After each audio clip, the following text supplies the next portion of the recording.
नमस्कार, जय हिंद, वंदे मातरम। आप हैं न्यूज सदन तक पर और मैं हूं संतोष कुमार।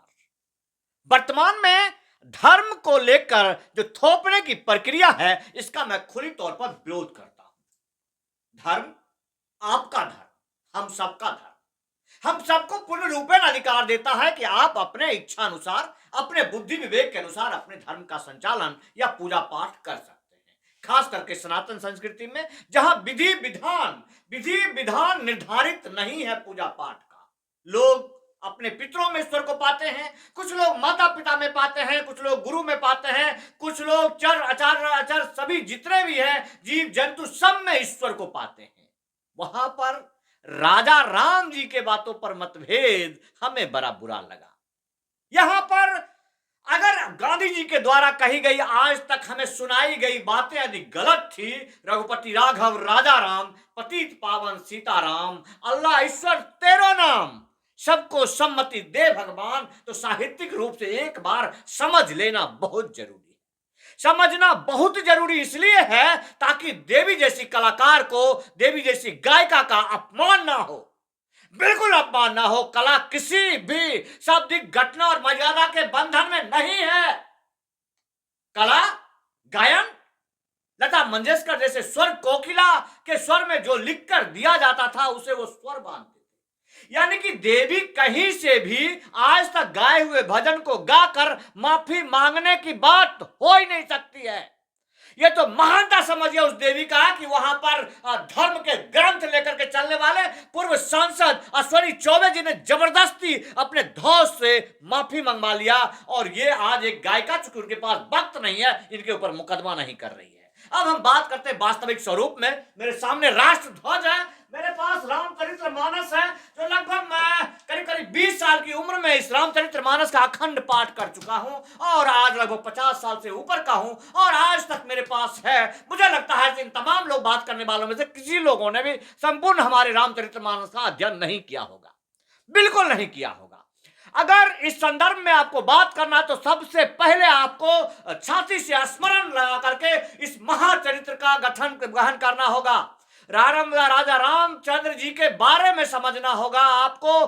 शायद एक बार नहीं, कुछ तो रामानंद सागर जी के द्वारा बनाई गई वो सीरियल, जिसमें कि अरुण गोविंद जी ने संपूर्ण रूप से राम को जीवंत चरित्र दिखाया है, जिसमें दीपिका जी ने अपना सीता माता होने का प्रत्यक्ष प्रमाण दे दिया है। लोग उन्हें पूछते हैं, ये दोनों सांसद तक, पार्लियामेंट तक जा चुके हैं, और इन सबको भी समझ में आपको नहीं आता है, तो मुझे लगता है कि दारा सिंह जी के बारे में आपको अच्छी तरह से समझ लेना चाहिए। फिर इस महावीर के लिए तो क्या कहना। अब हम बात करते हैं जो आपकी रचना है, उस रचना पर। मैं सबसे ज्यादा दुखी तब हुआ जब मैंने देखा कि मनीष इस पे बकैती करता हुआ नजर आया। यहां पर नागेश सम्राट जी हैं जो बढ़ चढ़ कर इसमें भूमिका ले रहे हैं। इनका धर्म है, इनका कर्तव्य है, ये जो कर रहे हैं वो काबिले तारीफ है। आपकी जो मानसा है, आपके धर्म प्रति जो विद्वता है, उसको आप प्रदर्शित कीजिए। आप जो नए स्वरूप को पूर्ण रूपेण दीजिए। आप में और भी क्षमता है। अगर आप हमारे भारत के संविधान को मानते हैं तो गांधी जी को चैलेंज कीजिए और सुप्रीम कोर्ट में घसीटिए इस बातों को ले जाकर के, और वहां से प्रतिबंध लगवाइए आप उस धुन पर जिस धुन को आप कहते हैं कि नहीं, मूल प्रति यही है। आप यदि कहते हैं कि गांधी जी के द्वारा गया गया गलत है, तो मैं आपको कहता हूं कि आप गलत हैं, आप गलत हैं। पूर्ण रूपेण आजादी है कि अपने अपने आधार पर, रचना के आधार पर भी कई ढंगों से अर्चना की जाए, प्रार्थना की जाए। अब मैं बात करता हूं मनीष की। इसके छल प्रपंचता को कौन नहीं समझ रहा है, जिस नागेश सम्राट जी ने अपना सर्वस्व निछावर करके इस व्यक्ति का सहयोग किया और यह व्यक्ति धोखा दिया, और आज बिहार विधानसभा का चुनाव आया तो उसी के संदर्भ में समर्थन करके ये एक ड्रामा रचना चाहता है। इनके द्वारा भेजे गए एजेंट महीनों से नागेश सम्राट जी के आगे पीछे घूमने का मैं देख नहीं रहा हूं, तो हम उस एजेंट की बारे में बात करते हैं। और यहां भी बात करते करते मनीष इस 4 लाइन को सही ढंग से बोल नहीं पा रहा था। हमारे जो धर्म के संस्थापक हैं, उन धर्म के संस्थापकों ने धर्म की इतनी सुंदर रचना की है कि जहां पर भी हमें यह शिक्षा दी जाती है, सलाह दी जाती है कि अगर आपको लेस मात्र भी सनातन होने का भाव नजर आए तो आप वहां सर झुका देना। हम वहां पर सर झुकाते हैं और शिद्दत के साथ हम अपनी मन्नतों की कामना करते हैं, विश्व शांति की कामना करते हैं, जो हमारे धर्म का मूल स्वरूप है। और यहां पर आप इस प्रति की बात करते हैं जहां से ये कह रहे हैं कि रघुपति राघव राजा राम पतित पावन सीताराम। रघुपति राघव राजा राम पतित पावन सीताराम, सुंदर विग्रह मेघा श्याम, गंगा तुलसी सीताराम। बहुत सुंदर रचना है, बहुत सुंदर रचना है। यहां कहते हैं आप भद्र ग्रीश्वर सीताराम, भगत जनप्रिय सीताराम, रघुपति राघव राजा राम पतित पावन सीताराम, जानकी जानकी सरना सीताराम, जय जय राघव सीताराम, जय जय राघव सीताराम। कहां भेद है? अब मैं भेद आपको बताता हूं। भेद आपको मैं बताता हूं कि अगर यहां पर आप उसके विश्लेषण में जाएंगे तो यह विश्लेषण कहता है कि कहीं से भी उस शब्द में खामी नहीं है। जहां पर गांधी जी कहते हैं कि रघुपति राघव राजा राम पतित पावन सीताराम, अल्लाह ईश्वर तेरो नाम, सबको सम्मति दे भगवान। वो जानते हैं क्या कह रहे हैं? गांधी जी कह रहे हैं कि राजा रामचंद्र जी में ही अल्लाह और ईश्वर सब हैं। वो कहीं से नहीं कह रहे हैं कि अल्लाह और ईश्वर समान रूप से एक है। वो कह रहे हैं कि ये सब जो हैं वो राजा रामचंद्र जी में ही हैं। इसमें आपके धर्म की हानि नहीं हो रही है, आपके धर्म को सर्वोच्च माना जा रहा है। गांधी जी यहां पर इतनी सुंदर रचना की है जहां पर तमाम धर्म के लोग अपने अपने अनुसार अपने अपने धर्म के लिए पता नहीं क्या क्या करते हैं। यहाँ जितने भी शास्त्र रखे हुए हैं, यहाँ पर सावरकर जी भी मौजूद हैं, यहाँ पर लेनिन भी मौजूद है, यहाँ पर मार्क्स भी मौजूद है। सारे लोगों की जितनी भी किताबें हैं वो तमाम किताबें मैं पैसा देकर खरीदा हूं। लेकिन यहाँ पर एक पर्ची ऐसा है मेरे पास जिस पर्ची के बारे में लिए मुझे मूल्य नहीं चुकाना पड़ा, और ये पर्ची है बाइबल की, जो ट्रांसलेशन, जो बाइबल का अपभ्रंश रूप है। बाइबल को भी मैं पढ़ा हूं आंशिक रूप से, मैं पलट कर लगभग, चूंकि अंग्रेजी कमजोर है मेरा, चूंकि अंग्रेजी का मुझे जो प्रति हाथ लगी तो मैं फिर भी समझने का प्रयास किया। मुझे कहीं भी बाइबल का ऐसा रूप दिखाई नहीं दिया, कहीं भी ऐसा रूप दिखाई नहीं दिया। लेकिन पटना के गांधी मैदान में जबरदस्ती ये पकड़ाने वाले वो क्रिश्चियनरी के बारे में कभी ये नहीं बोल पा रहे हैं। ये तमाम पंडे लोग हैं ना, ये सब के सब उस गांधी मैदान में चलने वाले इस पुस्तक मेला में आज गए हैं। और वहां पर जो गीता प्रेस का एकमात्र दुकान था, उस गीता प्रेस का मेरे पास कई रामचरितमानस हो गए, फिर भी मैं इतना महंगा रामचरितमानस खरीदा हूं सिर्फ इसलिए वहां गीता प्रेस का दुकान लगा हुआ था। लेकिन उसके पीछे भी वो आज के रचनाओं में जो 80% तक जो है मुनाफा लेकर बेचे जाने वाली बुक रखी हुई थी। लेकिन फिर भी चूंकि हमारा गीता प्रेस जिंदा रहे, हमारे रामचरितमानस की पट्टियां छापने वाला जिंदा रहे, हनुमान चालीसा छापने वाला जिंदा रहे, इसलिए मैंने रामचरितमानस को खरीदा।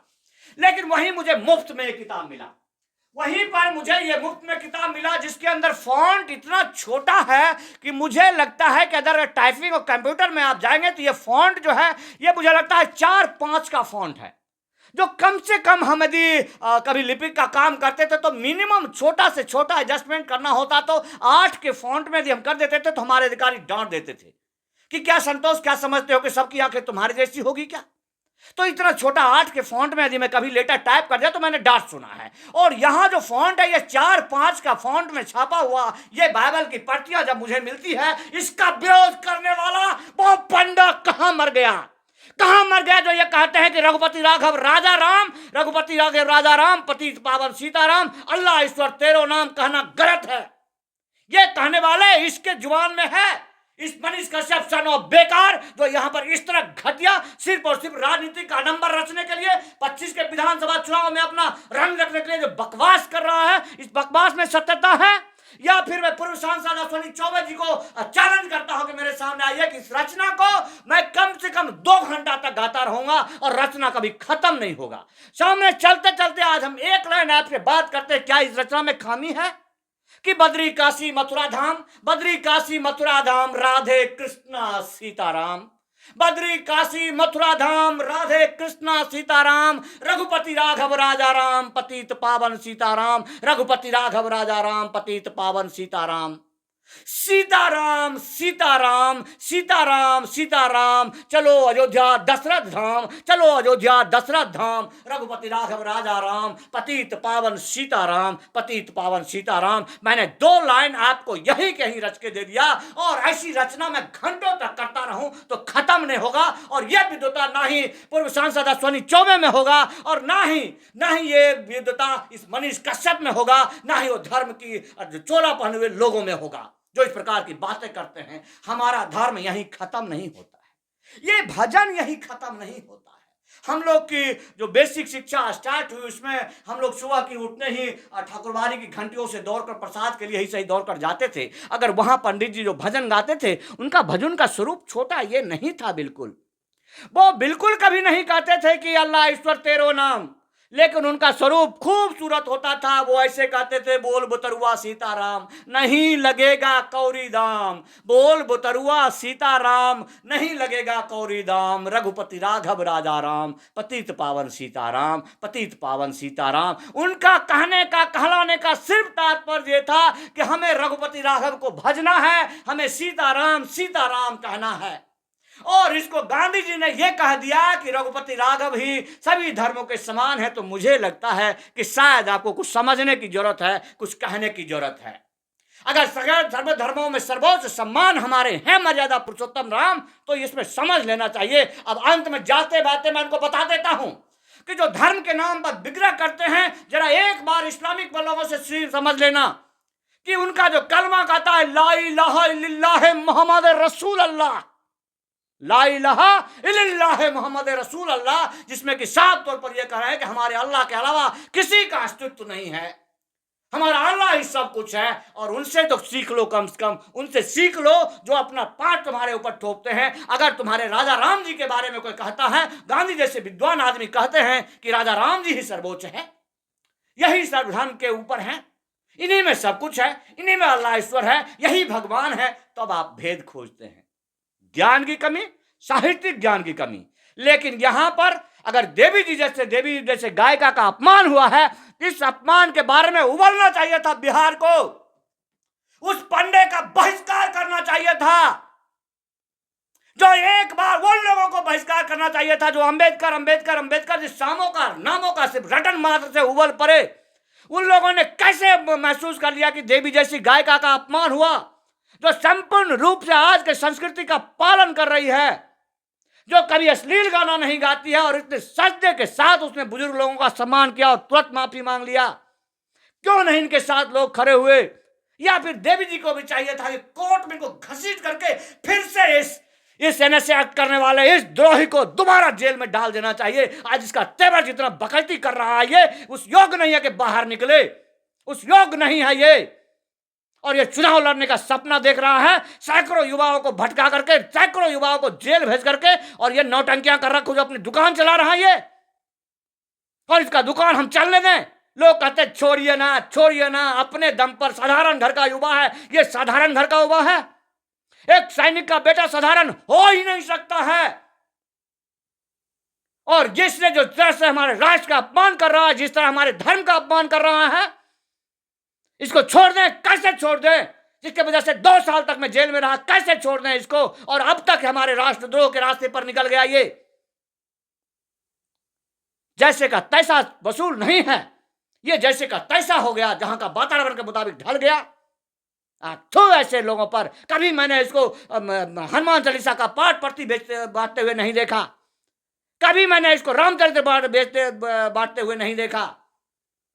और ये बकवास कर रहा है, जिसको ढंग से ये 2 लाइन बोल नहीं सकता है, पढ़ नहीं सकता है, सिर्फ और सिर्फ अपने टेक्निकल टीम के द्वारा रचे हुए रचनाओं के साथ ये बकवास कर रहा है। किस बोर्ड पर रखा हुआ 4 लाइन ये बोल नहीं सकता है। थू है इसके ऊपर, थू है इसके ऊपर, थू है इसके ऊपर। और हमेशा से देवी जैसे महिलाओं के साथ खड़े रहिए, तभी उनका हौसला अफजाई होगा, तभी उनका हौसले में बल मिलेगा। जो लोग देवी जी का अपमान कर रहे हैं, वो लोग सनातन संस्कृति के हिस्सा हो ही नहीं सकते, हो ही नहीं सकते, हो ही नहीं सकते।